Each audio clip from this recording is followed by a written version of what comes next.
Welcome to week 6 of Music Success in 9 weeks. I am here with Nancy Tierney, and Nancy is the sales director at Cyber PR. Yay!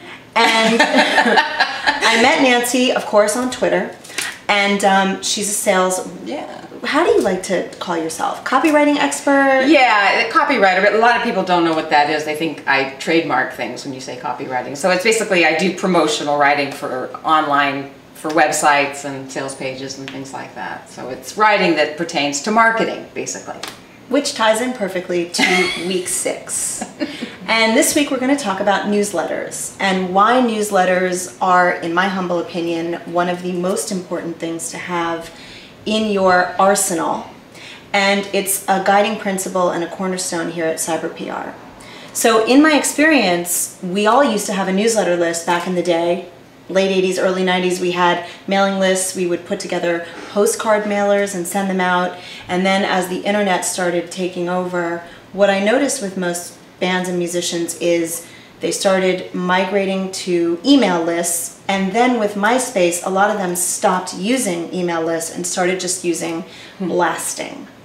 And now with Facebook, we've got Facebook blasting, and we've got MySpace blasting, and now we've got, of course, Twitter and all the other tools. And a cornerstone has been overlooked, and that is being in control of your newsletter list.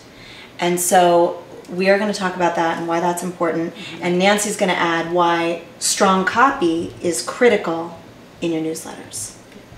So number 1 in newsletter list is you need to have a proper newsletter list management system. That means BCCing in your email is now totally not okay. And it's not okay for 2 reasons. Reason number 1 is it could get caught in spam filters. And it looks totally unprofessional, by the way. And reason number 2 is you cannot measure when you're BCCing in your email. So we recommend that you purchase or rent a proper email newsletter management system. We recommend 2. Reverb Nation, which for the first 500 names is free. And Bandletter, if you're intimidated by doing your own HTML, we love bandletter.com. I can hook you up with Kevin and he can do all of your newsletter design for you. And newsletters should always be tracked. So the reason why you'd want a newsletter management system is, again, being able to see who's opening them, who's forwarding them, who's clicking on links within, and all of that is totally measurable. And who's bouncing. Exactly, who's bouncing back, who needs to be removed. Yeah.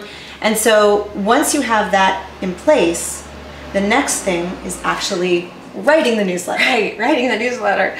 And I find that a lot of people get intimidated if they don't feel like that they're a writer. You know, I'm not a writer, I don't really write. And I think that that's actually, if you're not a writer, it's actually an advantage because your newsletter copy should be very casual anyway. It should be very, you know, hey, this is what's going on. And just, I always tell people to write like you talk, you know, and try to imagine when you're writing it that you're just writing to one person. If it's one fan or one friend, it really helps you have that kind of casual style that kind of just does its own thing, and you'll just find it so much easier.